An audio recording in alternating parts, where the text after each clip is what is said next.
शुभ संध्या। आज की जूम चर्चा में आप सबका स्वागत है। आज का दिन शनिवार है। इस दिन हम समसामयिक विषय पर बात करते हैं। आज हमने समसामयिक विषय के अंतर्गत वर्तमान में चल रहे पाकिस्तान अफगानिस्तान का युद्ध और तालिबान के साथ भारत ने जो कूटनीतिक रिश्ता स्थापित किया है उस पर बात होगी। इसके लिए हमने 4 बिंदु तैयार किए हैं जिस पर बात होगी। इसमें पहला है भारत के द्वारा तालिबान से कूटनीतिक रिश्ते स्थापित करना, व्यवहारिकता या शत्रु बोध का अभाव। दूसरा है आमिर खान मुत्तकी को देवबंद जाने की अनुमति देना, कितना सही कितना गलत। तीसरा है तालिबान जैसे आतंकी संगठन के साथ रिश्ते स्थापित करना, आतंकवाद के प्रति भारत के ढुलमुल रवैये का परिणाम। और चौथा है पाकिस्तान और अफगानिस्तान के बीच चल रहे युद्ध पर चर्चा। इन 4 बिंदुओं पर हम बात करेंगे। पहले शुरुआत करते हैं कूटनीतिक रिश्ते से। अभी हाल ही में भारत ने तालिबान के साथ कूटनीतिक रिश्ते स्थापित किए हैं। तालिबान की विदेश मंत्री आमिर खान मुत्तकी भारत आए। उन्होंने यहाँ आकर यहाँ के विदेश मंत्री एस जयशंकर से मुलाकात की। दिल्ली स्थित अफगानी दूतावास में उन्होंने प्रेस कॉन्फ्रेंस भी किया। भारत के साथ रिश्तों को लेकर अपने विचार व्यक्त किए। बात यहाँ पर विचारणीय है कि क्या हमें तालिबान के साथ रिश्ते स्थापित करने चाहिए। यह ठोस प्रश्न है। अभी वर्तमान में हमारा बौद्धिक जगत इस मुद्दे पर 2 भाग में बट गया है। पहला भाग उन लोगों का है जो कह रहे हैं कि हमें व्यवहारिक बनना चाहिए, व्यवहारिकता का परिचय देते हुए, भू राजनीति का ख्याल करते हुए हमें तालिबान के साथ मित्रता स्थापित करनी चाहिए। इसके पीछे उनका तर्क है कि अगर हम तालिबान को अपना मित्र बनाते हैं या उनके साथ कूटनीतिक संबंध स्थापित करते हैं तो हमें पाकिस्तान को संतुलित करने में सहायता मिलेगी। दूसरा पक्ष ऐसे लोगों का है जो इसके खिलाफ है। उनका कहना है कि यह गलत है, तालिबान के साथ भारत के रिश्ते अनैतिक हैं और इनका कोई महत्व नहीं है। अब बात यहाँ आती है कि क्या बात यहाँ पे आती है कि इसको हम कैसे देखें। देखिए, व्यवहारिकता के धरातल पर ये सही लगता है कि पाकिस्तान को संतुलित करने में या उस पे नकेल कसने में हो सकता है कि तालिबान के साथ मित्रता काम आए। लेकिन हमें यह भी देखना है कि तालिबान हमारा मित्र कैसे हो सकता है? तालिबान भारत के प्रति वही रवैया रखता है जो पाकिस्तान रखता है। पाकिस्तान एक इस्लामिक राष्ट्र है, तालिबान भी एक इस्लामिक संगठन है। ये उसी कट्टर मानसिकता से भरा हुआ है। उसकी भी सोच भारत के प्रति वही है। तो फिर वो हमारा शत्रु, तो फिर वो हमारा मित्र कैसे हो सकता है? इस बात पर ध्यान देना चाहिए। देखिए, पाकिस्तान हमारा शत्रु है, यह बात सही है, लेकिन उसकी शत्रुता का आधार क्या है? उसकी शत्रुता का आधार है इस्लाम, और तालिबान उसी इस्लाम को मानता है। फिर दोनों में अंतर क्या रह जाएगा? हो सकता है कि हमें क्षणिक या अस्थायी रूप से थोड़ा लाभ हो जाए, लेकिन अस्थायी रूप से देखें या दूरदर्शिता के साथ अपना कार्य करें, तो हम पाते हैं कि यह हमारे हित में नहीं है। लोग यह भूल गए कि यह वही तालिबान है जिसने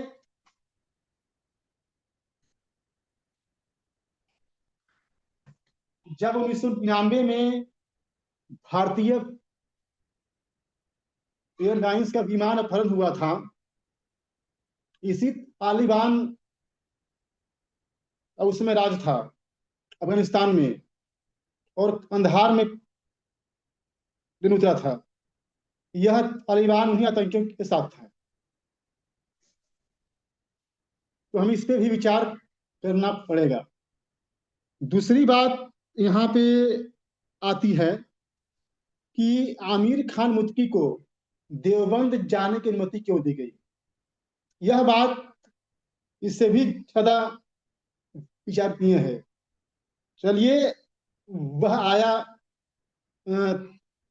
यह व्यवहारिकता है, कूटनीति है, लेकिन उसे दिल्ली तक रहना चाहिए था। उससे विदेश मंत्री जयशंकर मिले, प्रेस कॉन्फ्रेंस हुआ, अच्छी अच्छी बातें हुई, ठीक है, अच्छा लगा, लेकिन उसे देवबंद जाने क्यों दिया गया? देवबंद के बारे में जानना आवश्यक है। पहले जानते कि देवबंद है क्या। देवबंद एक कट्टर सुन्नी इस्लामिक विचारधारा है। जब 1857 का विद्रोह असफल हो गया, तब अंग्रेजों ने मुसलमानों को कुचल दिया। एक तरह से कहें तो इस्लाम संकट में आ गया। उसी समय, उसी के बाद 1866 में दो व्यक्ति, राशिद अहमद गंगोही और मोहम्मद कासिम नौतवी, इन दोनों ने मिलकर देवबंद की स्थापना की। इसका उद्देश्य था कि भारत में इस्लाम को फिर से स्थापित करना, और जो अंग्रेजों के पहले यहाँ पे हुकूमत थी उसको फिर से स्थापित करना। आपको जानकर आश्चर्य होगा कि तालिबान जिस विचारधारा को मानता है वह देवबंदी विचारधारा ही है। अभी देखा जाए तो तालिबान के इतने आतंकी देवबंद से पड़े हुए हैं। ऐसे लोग स्वीकार नहीं करते हैं, लेकिन तालिबान वाली बात खुलकर बोलते हैं। दूसरी बात, ये इसका प्रत्यक्ष उदाहरण है कि आमिर खान मुत्तकी देवबंद गया। वह वहां क्यों गया? क्योंकि इन दोनों की आइडियोलॉजी मिलती है। अब बताइए कि इतना खतरनाक आइडियोलॉजी संस्थान भारत में है,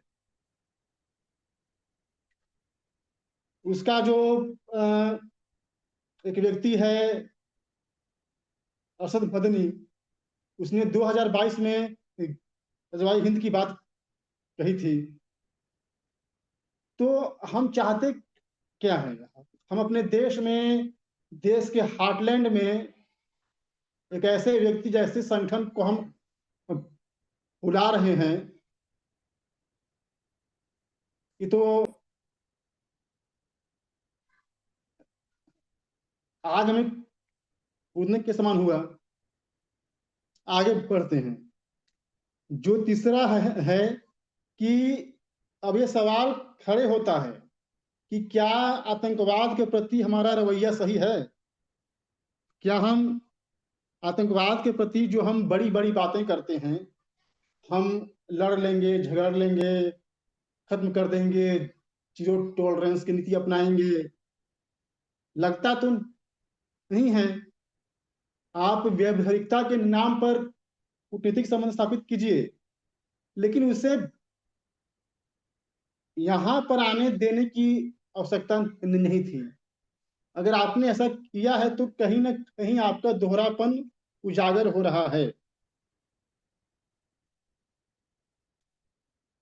जो काम कांग्रेस ने नहीं किया, आज तक कांग्रेस ने तालिबान को मान्यता नहीं दी, उसके साथ कोई कूटनीतिक संबंध स्थापित किया, लेकिन इस सरकार ने ऐसा कर दिया। अब क्या पता इनकी क्या मजबूरी है।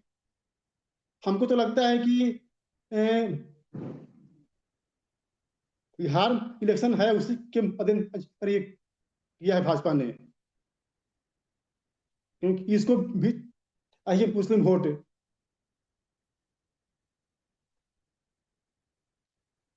चलिए आगे बढ़ते हैं।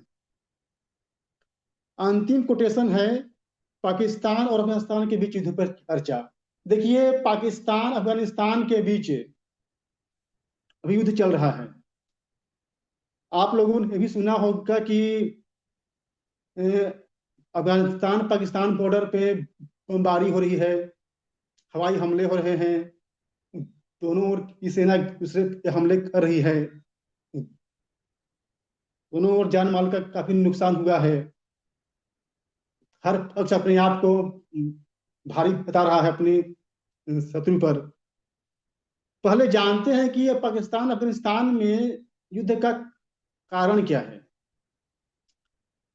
देखिए, 1896 में अंग्रेजों ने एक मनमानी रेखा खींच दी, मनमाना सीमांकन कर दिया पाकिस्तान, अफगानिस्तान का और भारत का।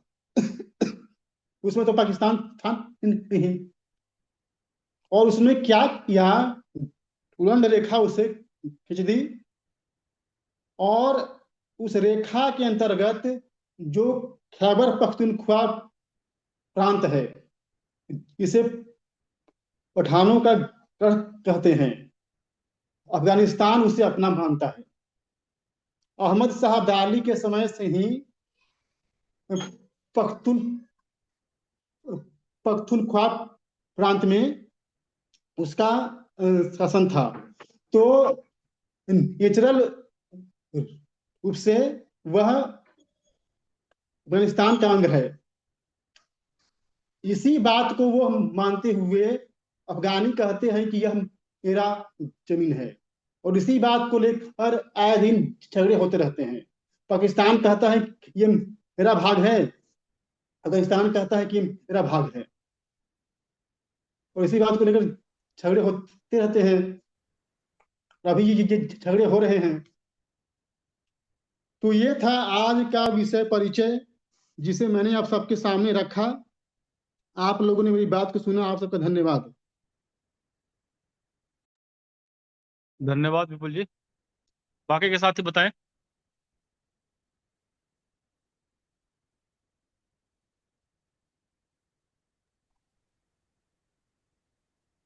हाँ नमो नमः। जी बताइए आदरणीय। धन्यवाद।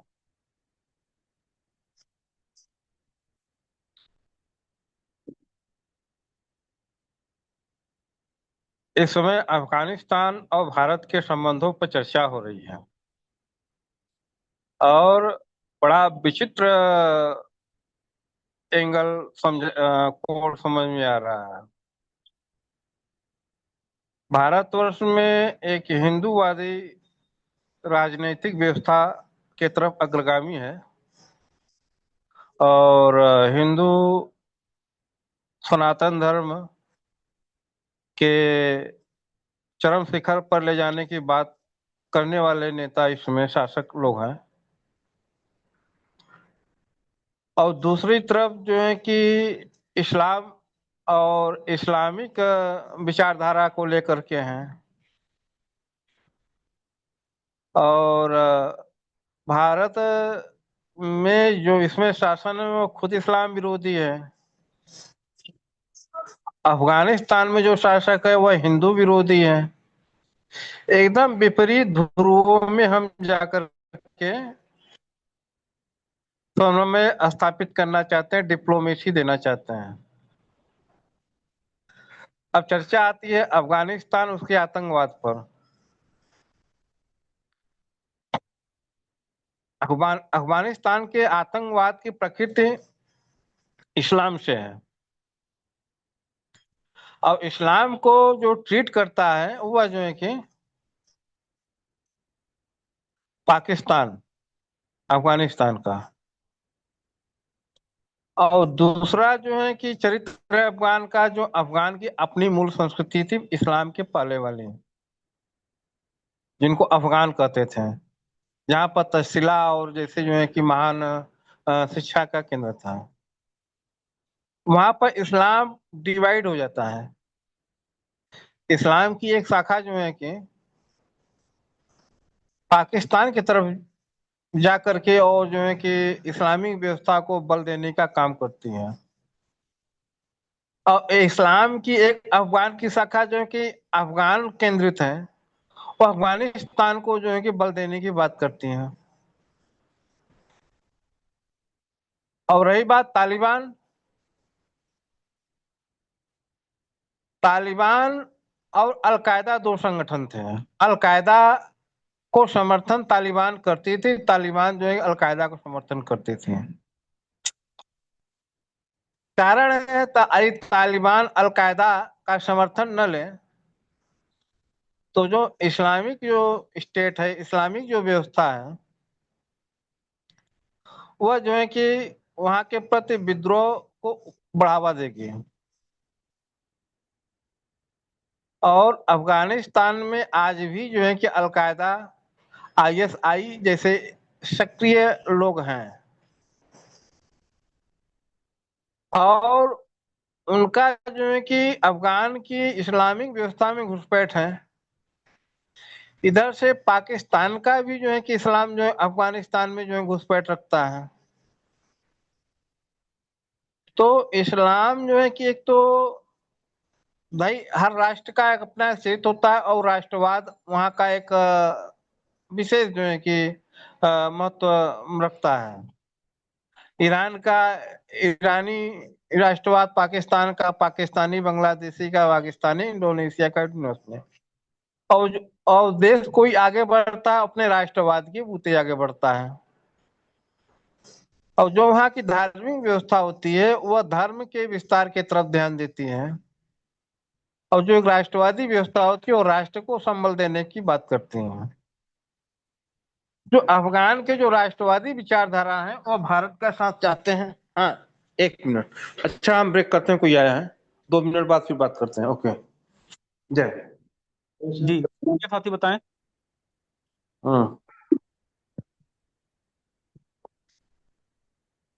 कुछ दवाइयाँ खत्म हो गई हैं। अच्छा, एक मिनट।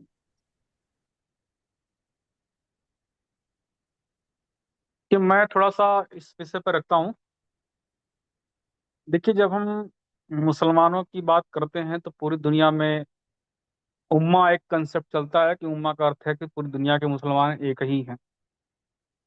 लेकिन हम जब अपने यहाँ बात करते हैं तो हमारे यहाँ वर्ण व्यवस्था है, और मैंने आज एक ग्रुप में एक पोस्ट डाला भी था कि मुसलमान बेसिकली क्षत्रिय प्रवृत्ति के हैं। मुसलमान और सिख ही दोनों क्षत्रिय प्रवृत्ति के होते हैं। यानी कि एक तरह से हिंसा तो ये करेंगे ही करेंगे। ऐसा कहा जाता है कि अगर दुनिया में केवल एक यही मुसलमान बचे ना, तो भी वह खुद से लड़ना शुरू कर देगा। ये जो क्षत्रिय प्रवृत्ति है उनमें, तो वो चाहे आप अफगानिस्तान के मुसलमानों में देखिए, पाकिस्तान के मुसलमानों में देख लीजिए, या भारत के मुसलमानों में देख लीजिए, या आप हमास तक चले जाइए, वो सब जगह आपको एक ही चीज दिखाई देगी। लेकिन हमारे यहाँ क्या नीति है? हमारे यहाँ तो साम दाम दंड भेद बना हुआ है। भेद नीति क्या कहती है? तो भेद नीति यही कहती है कि पहले जो है आप शत्रु में फूट डालने का प्रयास करेंगे, समझाएंगे, दंडित करेंगे। कई सारी नीतियां हैं। आज की स्थिति वैसी नहीं है जो पिछले 1300 1400 साल पहले थी। मुसलमान क्या है, आज भी पैगंबर मोहम्मद को फॉलो करते हैं, लेकिन नीतियां उन्होंने भी बदली, छल कपट के तरीके बदल लिए। ये जितने वादी हैं, चाहे मोहम्मद वादी हों, चाहे आप मनुवादी देखेंगे, अम्बेडकर वादी देखिए, गांधीवादी देख लिए, ये दयानंद वादी देखिए, ये जितने वादी हैं, ये किसी न किसी विचार के साथ प्रतिबद्ध रहते हैं और उनकी वो प्रतिबद्धता छूटती नहीं है। वो नया चिंतन, नया विचार नहीं करते हैं। और अमेरिका ने क्या किया? तो अमेरिका की प्रवृत्ति क्या है? उन्हें अपने हथियार बेचने हैं। उन्होंने भारत पर प्रेशर क्रिएट किया कि आप हथियार खरीदिए। परिणाम ये निकला कि जब भारत के साथ उसका अलाय नहीं हो पाया, तब उन्होंने पाकिस्तान को वहां से सपोर्ट करना शुरू कर दिया। हम लोग क्या करें? किसी प्रतिबद्ध विचार के साथ चलें जो 14 साल से 100 से चला आ रहा है, या फिर परिस्थिति जन्य निर्णय हम लोगों को लेना चाहिए? अभी वर्तमान में देखें तो अमेरिका जो है वह पाकिस्तान को लगातार मदद करता रहा, और वहां का जो सेना अध्यक्ष है, उसको जानबूझ करके अमेरिका बुलाया गया, और वहां पर जो है एक तरह से भारत के खिलाफ एक लॉबिंग करने का प्रयास किया गया। उसके बाद अमेरिकी सेना जो है वह पाकिस्तान में आई, और उनको पता है कि ये बुद्धि से होते हैं, पैदल सोचने समझने की क्षमता नहीं है, हिंसा में विश्वास रखते हैं।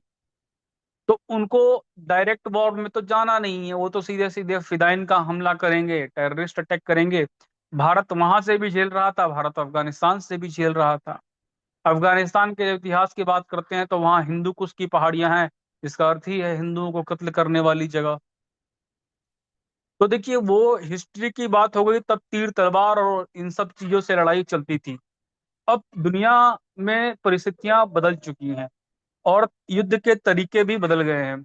आपके पास सब हथियार हैं, आपके पास ऐसे वेपन हैं जो पूरे देश को एक बार में खत्म कर सकते हैं। पूरी दुनिया की संस्कृति और सभ्यताओं का नाश करने की क्षमता आज के हथियारों में है। लेकिन युद्ध दो तरह का होता है, एक होता है बाहरी देश के साथ युद्ध, और एक होता है आंतरिक गृह युद्ध। अगर आंतरिक गृह युद्ध हो जाता है तो हम परमाणु बम का और हथियारों का और मिसाइलों का प्रयोग नहीं कर सकते हैं। लेकिन जब पाकिस्तान के साथ होता है, अफगानिस्तान के साथ होगा, अमेरिका के साथ होगा, तब वहां पर आप जो है अपनी मिसाइलों का, अपने जो है हथियारों का प्रयोग कर सकते हैं। अर्थात कहने का ये अर्थ है कि राष्ट्र के भीतर राजनीति अलग चलती है और अंतर्राष्ट्रीय संबंध, अंतर्राष्ट्रीय राजनीति अलग चलती है। बात रही कि जो है टेररिस्ट ऑर्गेनाइजेशन की, तालिबान की, तो दुनिया में आप देखेंगे, हमास को देख लीजिए। हमास एक टेररिस्ट ऑर्गेनाइजेशन है जिस पर अमेरिका ने जो है प्रिवेंशन लगाने की कोशिश की। लेकिन जब हम लोगों ने बात कही कि मसूद अजहर को आतंकवादी घोषित किया जाए, तब जो है वो चीन ने उसमें अड़ंगा लगाने का प्रयास किया। आप तालिबान को देखेंगे, तालिबान को पैदा करने वाले कौन? फिर वही बाद में उनके विरुद्ध में खड़े हो जाते हैं। कितने ऐसे आतंकवादी संगठन हैं जिनकी मांग हम लोग करते हैं कि इन्हें आतंकवादी संगठन घोषित किया जाए, लेकिन उनको जो है दुनिया के कई देश जो है आतंकवादी संगठन मानने के लिए तैयार नहीं है। चीन की वन नेशन पॉलिसी को देखिए, अमेरिका मानकर चल रहा है, जबकि वही अमेरिका ताइवान के पास अपनी सेनाएं लाकर खड़ी कर देता है कि नहीं, ताइवान को मान्यता मिलनी चाहिए। उसके बाद भी वो वन नेशन पॉलिसी को मानता है। और वही भारत जो है, भारत भी वन नेशन पॉलिसी को मानकर चलता है। तो क्या भारत को नहीं बोलना चाहिए कि ताइवान अलग है, अलग राष्ट्र बनना चाहिए? लेकिन जब तक वो हमारी इंटरनल पॉलिसी पॉलिटिक्स में इंटरफेयर ना करे, वहां दखल ना दे, तो हमको अंतर्राष्ट्रीय राजनीति और राष्ट्रीय राजनीति, इन दोनों को अलग अलग करके चलना पड़ेगा। अभी जो मुझे दिखाई देता है कि तालिबान की बात जब आई, तो तालिबान वर्तमान में जो है वो लड़ रहा है पाकिस्तान से। जब दोनों हमारे शत्रु आपस में लड़ रहे हैं, तो उनकी शक्ति अगर लड़ करके कमजोर होती है, तो हमको जो है तालिबान का समर्थन करना चाहिए। इस दृष्टिकोण से करना चाहिए क्योंकि पाकिस्तान का समर्थन अमेरिका कर रहा है, और अमेरिका पाकिस्तान का प्रयोग किसके लिए कर रहा है? तो भारत के विरुद्ध कर रहा है। तो जब वो हमारे विरुद्ध एक शत्रु खड़ा कर रहा है, तो ऐसे में हम लोग जो है क्यों ना तालिबान का समर्थन करके पाकिस्तान के विरुद्ध युद्ध छेड़ने के लिए बोले। और ये सब कुछ होता कैसे है? तो ये सब कुछ होता है ग्राउंड पे। आप देखेंगे हमारी एजेंसीज रहती है, रॉ रहती है, वो रॉ दुनिया के अलग अलग देशों में सक्रिय रहती है। वो वहाँ की राजनीति में भी छेड़छाड़ करते हैं, बदलाव करने का प्रयास करते हैं, अनस्टेबल करने का प्रयास करते हैं डेमोक्रेसी में। और दुनिया के सभी शक्तिशाली देश दूसरे देशों की राजनीति को प्रभावित करते हैं। एक बात जो आई कि यहाँ पर ये जो दारुल इस्लाम का ये तो गढ़ बना हुआ है, देवबंद। तो यहाँ पर जब देखते हैं, तो मैं समझता हूँ जब कोई बाहर से आता है, तो भारत सरकार को उसे अनुमति नहीं देनी चाहिए थी कि वो देवबंद जैसे कट्टरपंथियों के उसमें जाए और वहां पे जा करके ये कह दे कि ये सारे दुनिया के मुसलमानों का जो है सबकी आस्था यही है, सबसे पवित्र यही है। ये तो सीधे सीधे रेडिकलाइजेशन को बढ़ाने वाली बात हो जाती है। लेकिन दूसरी तरफ जब अफगानिस्तान और पाकिस्तान के मत देखता हूँ, तो इस समय मैं समझता हूँ हमारा स्टैंड ये होना चाहिए कि दोनों अगर लड़ रहे हैं, तो फिर तालिबान और वो आपस में लड़ करके जितना नुकसान आपस में कर सकते हैं, कमजोर हो सकते हैं, हो जाए। ऐसे अवसर पर केवल लाभ उठाया जाता है। जैसे इस समय पाकिस्तान युद्ध में जब गया, तो उसने अपनी सारी की सारी जो आर्म्ड फोर्सेस थी, जो जो उनके जो फाइटर प्लेन्स थे, वो सारे के सारे उन्होंने इंडिया बॉर्डर से हटा करके अफगानिस्तान बॉर्डर पे शिफ्ट कर दिए। मात्र 2 दिन में उन्हें शिफ्ट करना पड़ गया। तो अगर किसी देश पर दो तरफ से हमला हो जाता है, उधर से अफगानिस्तान अनस्टेबल कर रहा है, इधर से इनका सिंध प्रांत है, खैबर पख्तून है, ये अनस्टेबल हो रहा है, इधर से भारत अपनी राजनीति कर ले, टूटता है तो टूट जाए। हमको एक दुश्मन की जगह चार दुश्मन हमको अलग अलग ठीक रहेगा। लेकिन हाँ, इस्लाम विश्व और मानवता के लिए शत्रु है, इस बात में कोई संदेह नहीं है। लेकिन अगर वो आपस में लड़ करके मर रहे हैं, तो हमारा प्रयास यही होना चाहिए कि साम दान दंड दंड भेद नीति में हम लोग भी भेद का प्रयोग करें। अन्यथा उधर से अमेरिका हमको दबा ही रहा है, इधर से पाकिस्तान भी हमारे विरुद्ध हो जाए, अफगानिस्तान भी विरुद्ध हो जाए, तो सारी दुनिया को हम विरुद्ध ले करके अगर चलने लग गए, तो वैश्विक राजनीति में न कोई किसी का मित्र है, न कोई शत्रु। हम चीन को कितना रूस को कितना भी कह ले मित्र है, लेकिन रूस भी जब हथियार बेचता है, अपना तेल बेचता है, तभी वो मित्रता है। जैसे ही हमारा उनका हथियार और वो तेल नहीं लेंगे, तो वो मित्रता भी एक तरफ हो जाती है। तो दुनिया में न तो कोई परमानेंट आपका फ्रेंड कंट्री है, न तो कोई परमानेंट आपका जो है वो एनिमी है। सारे के सारे जो एलाय होते हैं, वो परिस्थिति जन्य होते हैं, और ये साल साल भर में 6 6 महीने में बदल जाते हैं, कुछ परमानेंट नहीं है। यही कल ट्रंप के साथ जाकर के ये लोग ट्रंप का प्रचार कर रहे थे, वहां पर जाकर के ट्रंप के लिए समर्थन में नारे लगा रहे थे, और आज देखिए आकर के क्या हुआ भारत में, तो वही ट्रंप सैंक्शन लगाए जा रहे हैं। अर्थात राजनीति बड़ी अनस्टेबल है, और हमको पुरानी चीजें 100 साल 50 साल की पीछे छोड़कर चलना आगे पड़ेगा, क्योंकि उस समय की परिस्थितियां, इस समय की परिस्थितियां, इस समय का युद्ध बिल्कुल बदल चुका है, हथियार बदल चुके हैं। भारत दो तरह के से समस्या से जूझ रहा है, एक अंतर्राष्ट्रीय स्तर पर, एक आंतरिक स्तर पर। आंतरिक स्तर पर हमें अलग निपटना है, और अंतर्राष्ट्रीय स्तर पर अलग निपटना है। मैंने अपनी बात रख दी है, बाकी के साथी बताएं। बताइए बहादुर सिंह जी।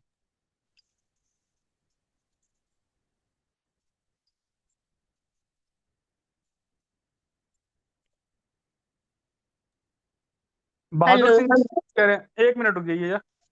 बहादुर सिंह जी आपने हाथ उठाया है, कुछ कह रहे हैं?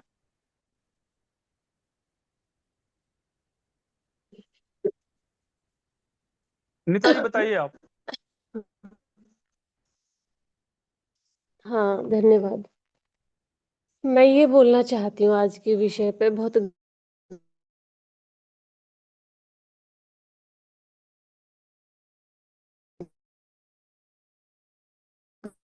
नया पॉइंट है कि क्षत्रिय प्रवृत्ति के तो दो शब्द है, एक युद्ध होता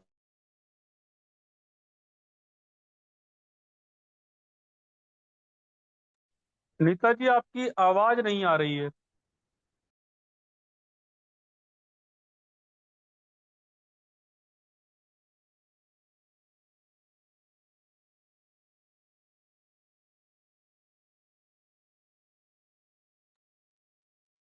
कोई और साथी बताए तब तक।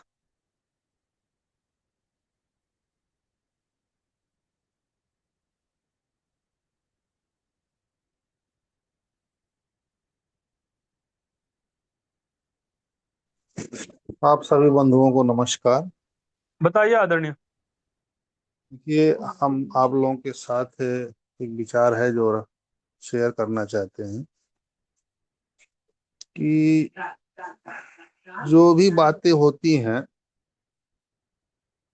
वो आज के परिवेश में हमारे और हमारे परिवार के लिए कितना उपयोगी है, इस संदर्भ को रखते हुए बात करने से उसकी उपयोगिता सिद्ध होती है। तर्क से बड़ा साक्ष्य है, तर्क ही सब कुछ नहीं है। यदि तर्क के साथ साक्ष्य ना हो तो उन तर्कों का कोई मतलब नहीं। आप किसी भी विषय को किसी भी तरह गढ़ सकते हैं, सिर्फ पतंगबाजी हो जाएगी कि मेरी पतंग आपसे ज्यादा ऊपर उड़ गई, और साक्ष्य के साथ वह वर्तमान में दिखता हुआ भी होना चाहिए। तर्क से बड़ा साक्ष्य है और साक्ष्य से बड़ा प्रत्यक्ष है। तो जो इस समय की स्थिति है भारत के अगल बगल में, बांग्लादेश हुआ, नेपाल हुआ, श्रीलंका हुआ, पाकिस्तान हुआ, अफगानिस्तान हुआ, ये ऐसे देश हो गए हैं जिनके सत्ताधीश अमेरिका के पूर्ण नियंत्रण में हो गए हैं। और ये आज से नहीं है। लॉर्ड क्लाइव ने जब इस बात की शुरुआत किया था कि अगर राजा बनना हो तो हमको पैसा दो, हम तुमको राजा बनाएंगे, बिजनेस के साथ साथ राजा बनाने का भी हम काम करते, वह स्थिति आज तक कायम। इस संदर्भ को देखते हुए जो भी कंडीशन है वह यही है कि अस्थिरता पैदा करके रखो, लोगों को मजबूर करो कि वो आज भी हथियार खरीदें, जबकि आज कोई विश्व युद्ध नहीं हो सकता है। जब परमाणु बम 4-5 लोगों के पास हो गए हैं, ऐसी स्थितियों में कोई भी किसी से लड़ना चाहेगा नहीं, क्योंकि ऐसी लड़ाई का कोई मतलब नहीं होता है जिसमें आप 10 सेकंड पहले मर जाओ, हम 10 सेकंड बाद मरे, उसका कोई अर्थ नहीं रह जाएगा। तो निश्चित ही है कि आज जो है कोई ऐसा युद्ध नहीं होने वाला हो जो निर्णायक हो। बस अस्थिरता पैदा करके पैसा कमाना है अमेरिका को। उनके पास कर्मठी लोग नहीं है। चाइना, भारत, जापान तथा अन्य देशों के लोग जो काम करते हैं उनके यहाँ, वो इस बेस पे वहां काम कर रहे हैं कि यहाँ पर काम नहीं होने देते हैं वे, और इस स्थिति का फायदा वो हमेशा से ले रहे हैं। अरब अरब कंट्री या इस्लाम को मानने वाले लोग वह उस तरह से हैं कि गांव की विधवा का लड़का अगर नालायक है, वह अगर शराब पीता है, जुआ खेलता है, तो उसके ऊपर दबाव बना करके उसकी जमीन को हड़प लिया जाए कि यह गलत है। यह काम अमेरिका कर रहा है। और वह हमेशा करता रहेगा। इसलिए हमें यह ध्यान रखना होगा कि वर्ण व्यवस्था को रखते हुए हम चीजों को सोचें और समझें। व्यापार जब द्विजता को प्राप्त करेंगे, जैसे कल हमने बताया था कि व्यापारी द्विज नहीं हो रहे हैं। वैश्य को द्विज होना जरूरी है, क्षत्रिय को द्विज होना जरूरी है, ब्राह्मण को द्विज होना जरूरी है। शूद्र को इससे छूट मिली हुई है कि उसे किसी की गुरुता स्वीकार करने की जरूरत नहीं, किसी गुरु के शरण में जाने की जरूरत नहीं। वह जो पेशा पहले से करते आ रहा है वह अपने पिता से सीखकर आगे बढ़ता रहे। लेकिन इन तीनों वर्णों को द्विज होना जरूरी है। आज हमारे बीच में बजरंग मुनि जी हैं, वे द्विज हैं। तो ऐसे वैश्य जब समाज में रहेंगे, जब अमेरिका द्विजता को धारण कर ले, तो वह समाज विश्व कल्याण की बात कर सकता है और विश्व कल्याण होता हुआ दिखेगा भी। लेकिन यदि सत्ता के बल पे, तो उसका अंत होना ही होना है। और आज जो है तीसरी शक्ति दुनिया में पैदा हो गई है, जिसे हम चाइना के नाम से जानते हैं।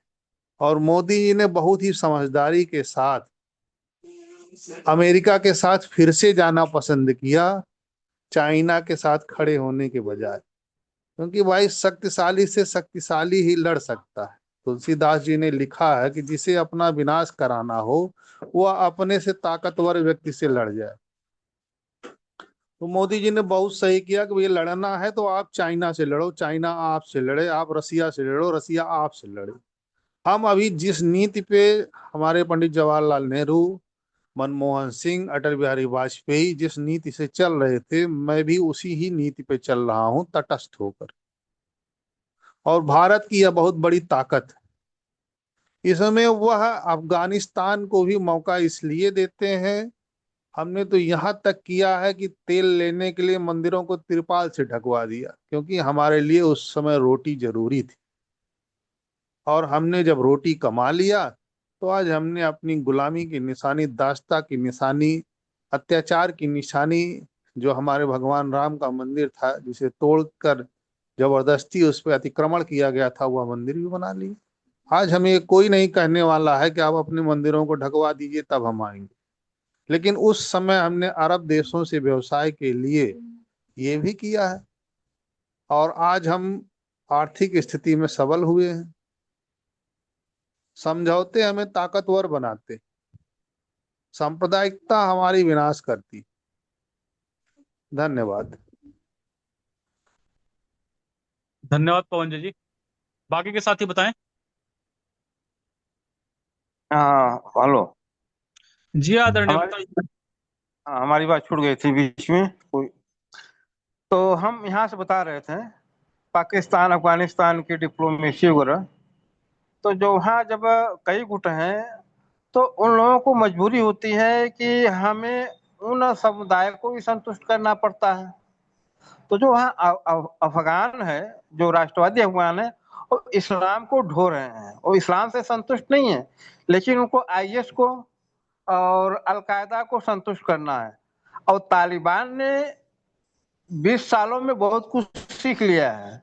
20 सालों में इसने अनुभव किया कि किस तरह से जो है कि हम पाकिस्तानियों कहें आकर के जो है कि हम इस्लामिक आतंकवाद और इस्लामिक विस्तारवाद पर हम ध्यान दे रहे थे, और इसी के जुल्म में चलते, उसी के अपना दबदबा बनाने चक्कर में हमने अमेरिका को ऊपर हमला कर दिया। हमारा क्या दशा हुआ। उस्मा बिन लादेन अमेरिका का पैदा किया हुआ है, जो उन्होंने ही तैयार किया था रूस के युद्ध के विरुद्ध। लादेन उन्हीं का पाला पोसा है, और पाकिस्तान का भी वह पोषित आतंकवादी था। एक समय था कि पाकिस्तान, अफगानिस्तान, चीन, अमेरिका चारों की यूनिटी थी भारत के विरुद्ध में। यह यूनिटी टूटी कैसे? अफगान लादेन ने जो है कि अपनी महत्वाकांक्षा या उग्रता, अपने जो है कि अतिवाद के कट्टरता के चलते अपना जो है कि दबदबा बनाने के चक्कर में अमेरिका के ऊपर हमला किया। अमेरिका ने पाकिस्तान को जो है धमका करके अफगानिस्तान को जो है कि जमीन को बराबर कर दिया, ऊंचा खाला जो था वो सबको बराबर कर दिया, और वहां पर लोकतंत्र का शासन आया।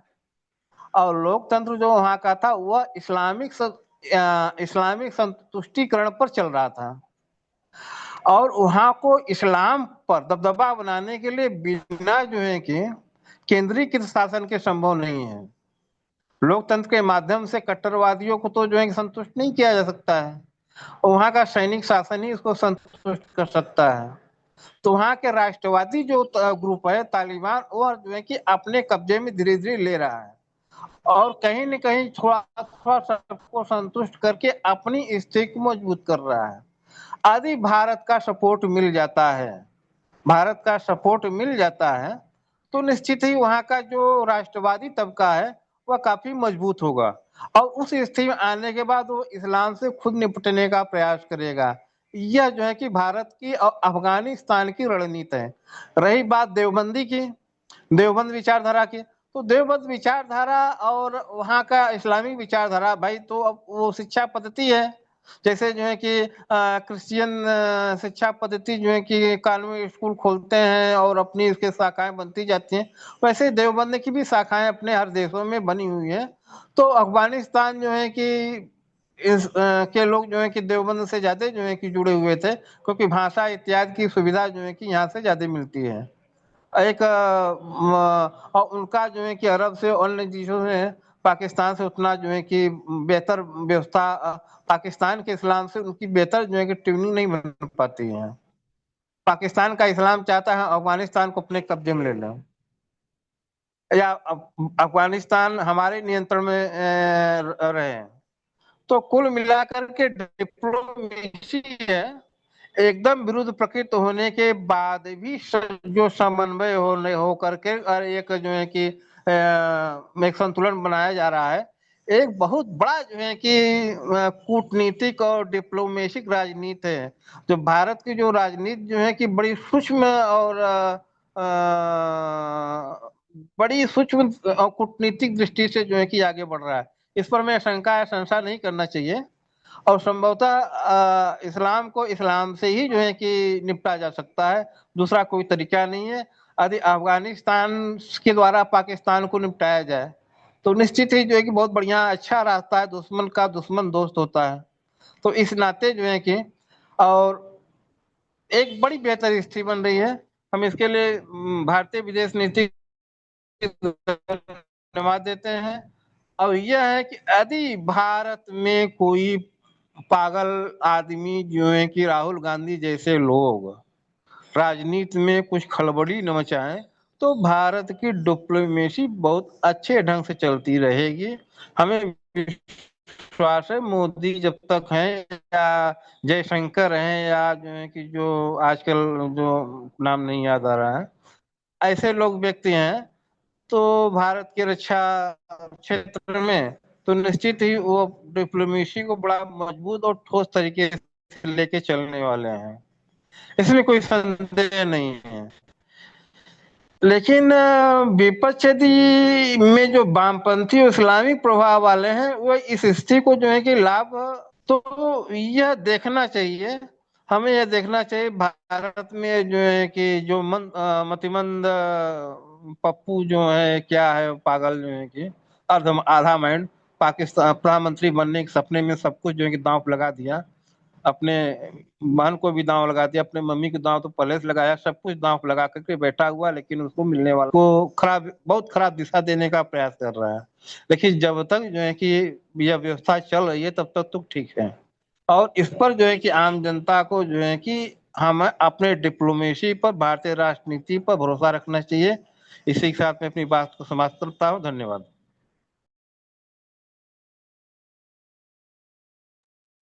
धन्यवाद आदरणीय।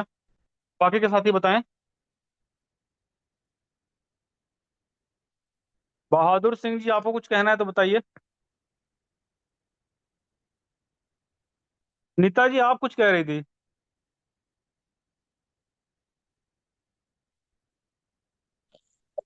हाँ भैया, हेलो। जी, आवाज आ रही है आपकी। आवाज आ रही है? नेटवर्क जी चला आ रही जाता ना, है। मेरे साथ समस्या। आवाज आ रही है? हाँ, जी मैं अभी तो ये आ रही कहना है। चाह रही थी। आ रही है भैया? जी जी बताइए। हेलो।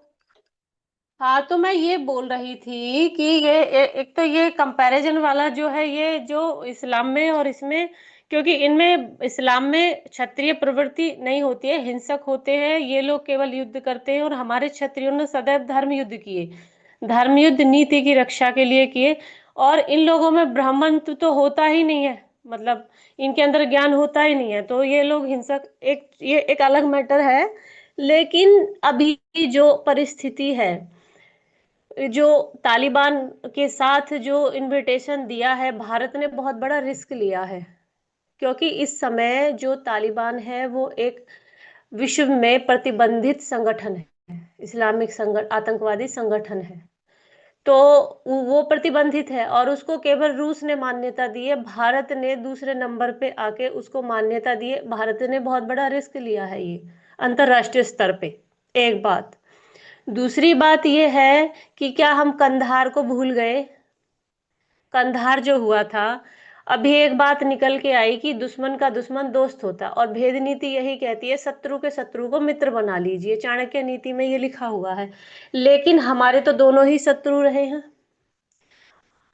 तालिबान भी हमारा शत्रु रहा है, और पाकिस्तान तो है ही, वो तो रोज ही ये काम करता है। तो यहाँ पे हाँ, ये बात है कि अभी परिस्थिति को देख के हमारी भारत सरकार ने कि तालिबान को हम थोड़ा नजदीकियां बढ़ा लेते हैं, ताकि इस समय दोनों में दुश्मनी अच्छे से, मतलब परिस्थितियां गर्म है पाकिस्तान और अफगानिस्तान में, तो उसका हमको फायदा मिलेगा। इस परिस्थिति को मौका देख के भारत सरकार ने जो रोटियां सेकने का जो प्रयास किया है, वो कुछ हद तक ठीक हो सकता है। लेकिन जिस तरीके से भारत सरकार ने अंतरराष्ट्रीय स्तर पर एक रिस्क लेके तालिबान आतंकी संगठन को, कट्टरवादी संगठन को यहाँ बुलाया है भारत में, मुझे ऐसा लगता है कि वो मोदी जी का जो उद्देश्य है वो फेल हो गया है। आवाज आ रही है भैया? हेलो। जी आवाज आ रही है आपकी। हाँ, मुझे लगता है कि वो फेल हो गया। वो फेल मैं इसलिए मानती हूँ क्योंकि देवबंद के जो मुख्य व्यक्ति थे, उनके जो शब्द थे कि उन्होंने, उनको मैंने न्यूज में पढ़ देखा कि उन्होंने योगी जी की कंप्लेंट की उससे, आमिर खान मुत्तकी से, जो विदेश मंत्री है, मतलब वहां के जो है वो है, तो उनसे कंप्लेंट की योगी जी की। मतलब कि क्या वो उनके गॉडफादर हैं? और भारत में, मतलब भारत की शिकायत देवबंद वाले कर रहे हैं इनसे कि वो उनको अपना गॉडफादर समझते हैं, और भारत को वो हैंडल करेंगे क्या? ये दिखाना चाहते हैं इस बात को कह के। और दूसरी तरफ यदि तालिबान के जो सरगना जो आए हैं, उनकी यदि मानसिकता को देखें, तो उनका जो स्टेटमेंट है, उन्होंने क्या कहा है कि बहुत हमारी खातिरदारी की। उस व्यक्ति ने एक बार भी ये नहीं कहा कि भारत सरकार को धन्यवाद नहीं कहा, भारत की तारीफ नहीं की, भारत में कहीं और जाने की इच्छा नहीं जताई। और भारत ने जो इतना बड़ा रिस्क लेके उसको जो एक अवसर दिया है अपने आप को, मतलब एक प्रशासनिक तौर पे मजबूत करने का, अपनी छवि सुधारने का, बदलने का, और इस पे मोदी जी, ये जो चीज है, ये मुझे लगता है मोदी जी का जो उद्देश्य है, मुझे नहीं लगता सफल होगा। दूसरी बात, यदि वो तो आपस में दोनों वैसे भी लड़ रहे हैं, यदि मोदी जी नहीं बुलाते, भारत सरकार नहीं बुलाती उसको, तालिबान को इनविटेशन देती, तो वो तो वैसे भी लड़ रहे हैं आपस में। थोड़ा बहुत ही फर्क पड़ेगा, ज्यादा फर्क नहीं पड़ना है। लेकिन ये जो चीज भारत में पैदा हुई है, देवबंद ने जो दिखाया है कि हमारे ये परिस्थिति है, आप हमारे आका हो, हमारे ऊपर कंसंट्रेट करो, ये हमारे मुसलमानों को सताया जा रहा है भारत में, ये जो उस आतंकवादी संगठन को जो कहा, कंप्लेंट की है। और यदि वो कट्टरपंथी इस्लामिक जो संगठन तालिबान भविष्य में भारत के खिलाफ हो गया, तो और इन्होंने जो आपस में जो इनका गहरा रिश्ता जो हुआ है, भावना जो जुड़ी है, ये भारत के लिए कल को खतरा हो सकती है। और दूसरा, इसका एक और माइनस पॉइंट ये हो सकता है कि भविष्य में कोई अन्य देश भारत के खिलाफ हो जाए, क्योंकि भारत ने बहुत रिस्क ले लिया है, मतलब उस प्रतिबंधित संगठन को मान्यता देकर। तो ये एक बात है। बस मेरी बात समाप्त हो गई। जी ठीक है। बाकी के साथी बताएं।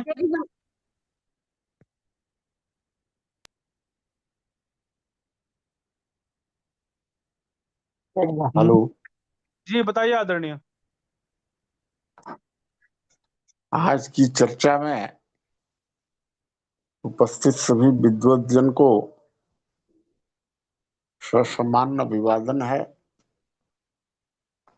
आज की जो चर्चा है वो जो विश्व में 4 प्रवृत्तियों के द्वारा शासन को या राष्ट्र की व्यवस्था को चलाया जा रहा है, उन 4 प्रवृत्तियों के विषय में आज चर्चा हो रही है, जिसमें कि बात आई है कि जो क्षत्रिय प्रवृत्ति के हैं वो इस्लामिक कंट्री हैं या सिख धर्म में खालिस्तान प्रवृत्ति के हैं। तो ये क्षत्रिय प्रवृत्ति के हैं, और जो वैश्य प्रवृत्ति के हैं वो यहूदी और ईसाई को हम मान रहे हैं, जो पूंजीवादी देश हैं। और जो एकमात्र विश्व में जो है वो हिंदुत्व की प्रवृत्ति है, हिंदुत्व की विचारधारा ही जो है, जो ब्राह्मण प्रवृत्ति के है, जो विचार चिंतन मंथन करके और किसी भी समस्या पर उसके निवारण के लिए एक योजनाबद्ध तरीके से कार्य करती है और शांति प्रवृत्ति के द्वारा उस समस्या का निपटारा करने की प्रयास करता है। और चौथी जो प्रवृत्ति है साम्यवादियों की, जिसमें कि हम चीन को देखते हैं या रशिया है या उत्तर कोरिया है, तो ये जो प्रवृत्ति है और पूरे विश्व में इन्हीं 4 प्रवृत्तियों के द्वारा शासन व्यवस्था चलाया जा रहा है। अब इसमें एक बात यहाँ पर तालिबान और पाकिस्तान की भी आई है। तो जब अफगानिस्तान में सरकार जो है चल रही थी और उस पर अमेरिका का जो है वर्चस्व था, उसी के अंदर में अफगानिस्तान का सरकार चल रहा था। लेकिन उस समय तालिबान जो है वो अफगानिस्तान पर अपनी आतंकी ताकत के द्वारा और पाकिस्तान के ही सहयोग से जो है वहां पर जो वर्तमान सरकार थी उसे पदच्युत किया था।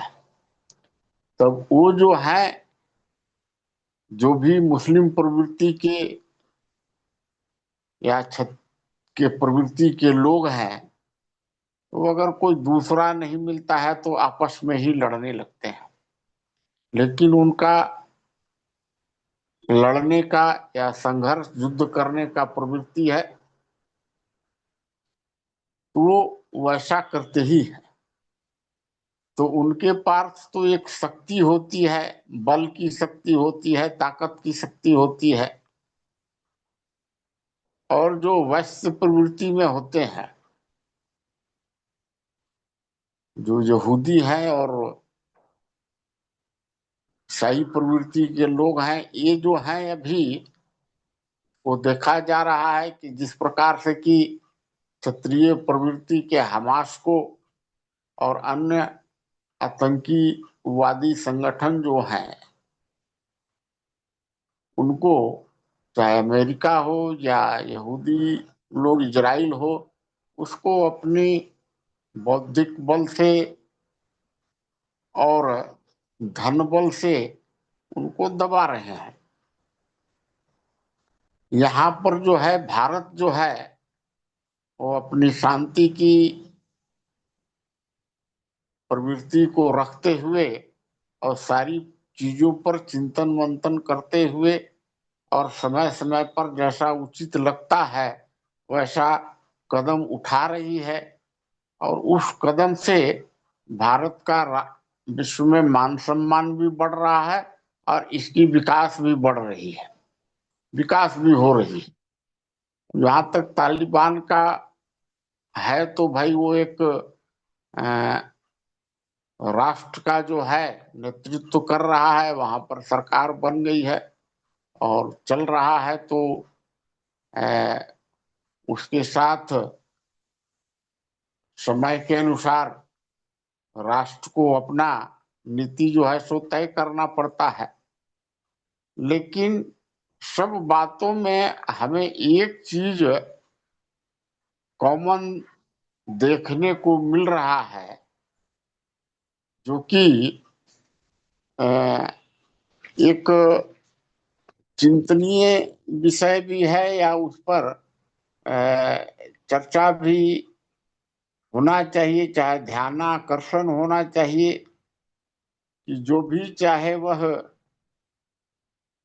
वैश्य प्रवृत्ति से पूंजीवादी राष्ट्र हो या सेवक प्रवृत्ति से साम्यवादी राष्ट्र हो या क्षत्रिय प्रवृत्ति के जो मुस्लिम या अन्य राष्ट्र हो या फिर शूद्र प्रवृत्ति के साम्यवादी राष्ट्र हो, या हमारे यहाँ भी जो है आज 10 साल के पहले से, जिसको कि हम हिंदुत्व विचारधारा के या ब्राह्मणत्व को मानते थे कि ब्राह्मण प्रवृत्ति की प्रशासन है, लेकिन वास्तव में वैसा था नहीं। आज हम 10-11 साल से इस चीज को देख रहे हैं। यहाँ एक ब्राह्मण प्रवृत्ति का जो है शासक या शासन है, जिसका कि कुछ ब्राह्मणत्व का लक्षण जो है सो दिख रहा है। लेकिन एक बात हमें कॉमन यही दिख रहा है कि जो भी लोक हित की बात करके जनता के सुख की, जनता के हित का, जनता के हित की सुरक्षा का, जनता को न्याय और सुरक्षा देने का, जनता की हर एक प्रकार के कष्टों को दूर करने का, इन सभी मुद्दों पर चाहे वह कोई प्रवृत्ति के जहां पर की अपनी शासन व्यवस्था बनाए हुए हैं, वो सारे जो हैं एक जब मुहिम बनता है तो जनता उनके साथ होती है और जो जनता उनको साथ देकर और सत्ता पर बैठा देती है। लेकिन सत्ता पर बैठने के बाद जो है एक संप्रदायवादी कहिए या साम्राज्यवादी कहिए, एक टीम तैयार होता है, चाहे वह 100 परिवारों का हो, 200 परिवारों का हो, 400 परिवारों का हो, और वही टीम जो है जब सत्ता सुख भोग लेता है, सत्ता सुख के नजदीक चला जाता है, तो फिर जो है जिस सिद्धांत पर या जिस वादा को जनता से करके और सत्ता तक पहुंचता है और इसके बाद वो सत्ता को छोड़ना नहीं चाहता है, इन किन प्रकारें जो है साम दाम दंड भेद का नीति लगाकर और जनता को दिग्भ्रमित करके, बार बार दिग्भ्रमित करके और सत्ता पर बने रहते हैं, और सत्ता का सुख और भोग जो है वो अनवरत जो है भोगते रहते हैं। चाहे आप देख लीजिए जिनपिंग हो, या उधर पुतिन को देख लीजिए, इधर जो है चीन के राष्ट्रपति हैं, इधर जो है पहले नेहरूवाद का परिवारवाद चल रहा था, उधर अन्य कई जगहों और इसमें तो आप देख ही रहे हैं इस्लामिक कंट्रियों में कि जिनकी शक्ति है वो तुरंत जो है सो की सो सत्ता में आ जा रहे हैं। तो ये जो एक कॉमन बात है, लोग और जनता जो है बराबर जो है वो ठगा का ठगा ही रह जा रहा है। उसे जो चीज मिलना चाहिए वो नहीं मिल पा रहा है। अब लोक स्वराज जब आएगा और ये जो सिद्धांत है तब आएगा। यही हमारी जो सोच थी हमने आप सबों के बीच में रखा है। बाकी साथी और चर्चा को आगे बढ़ाने में धन्यवाद। जी धन्यवाद आदरणीय। बाकी के साथी बताएं।